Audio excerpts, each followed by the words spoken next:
À la télé, sur internet ou par téléphone surtaxé, nombreux sont ceux qui prétendent avoir le don d'interpréter les rêves. Mais que sont les rêves? Comment les interpréter? Et comment ne pas tomber dans le shirk à travers cela? La première chose est de savoir que l'interprétation des rêves n'est pas un don, mais une science, c'est-à-dire que ceci s'étudie auprès de professeurs reconnus dans le domaine. Ainsi, il ne faut surtout pas croire qu'une personne a la capacité de connaître l'avenir et l'invisible, car ceci est un des attributs exclusifs d'Allah subhanahu wa ta'ala, at-tawhid fi asma'i wa sifat. Il y a donc 3 types de rêves. Premièrement, le bon rêve, qui représente une bonne annonce de la part d'Allah subhanahu wa ta'ala.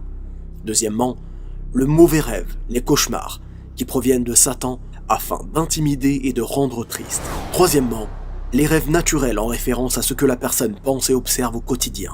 En réalité, l'interprétation des rêves en islam n'a pas vocation à déterminer de façon certaine une chose qui va arriver dans le futur, car ceci est la spécificité des prophètes alayhum salam, et que les rêves des prophètes constituent une révélation. Comme Allah subhanahu wa ta'ala nous en informe pour le prophète Joseph Youssef, le prophète Ibrahim alayhi salam ou le prophète Muhammad sallallahu alayhi wa sallam.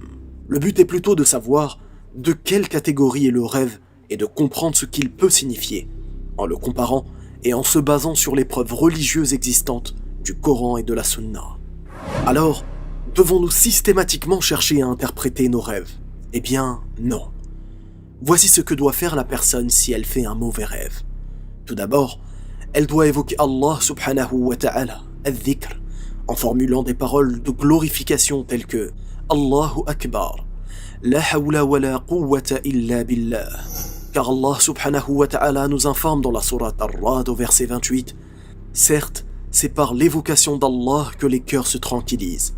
Puis, il faudra suivre les recommandations du prophète sallallahu alayhi wa sallam qui dit, lorsque l'un de vous fait un cauchemar, qu'il demande refuge auprès d'Allah contre le mal de Satan, et qu'il souffle légèrement à sa gauche 3 fois, et qu'il n'en parle pas, afin que ce rêve ne le nuise pas.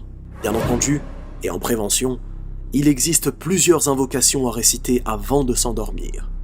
Maintenant, que doit faire la personne si elle fait un bon rêve? Le prophète sallallahu alayhi wa sallam nous informe, le beau rêve provient d'Allah. Quand l'un de vous voit en songe ce qu'il aime, qu'il ne le raconte qu'à ceux qu'il aime. Dans tous les cas, celui qui souhaite absolument interpréter ses rêves doit s'adresser à un savant fiable ayant étudié ce domaine qui lui sera de bons conseils. Dans le cas contraire, il est préférable de s'en abstenir.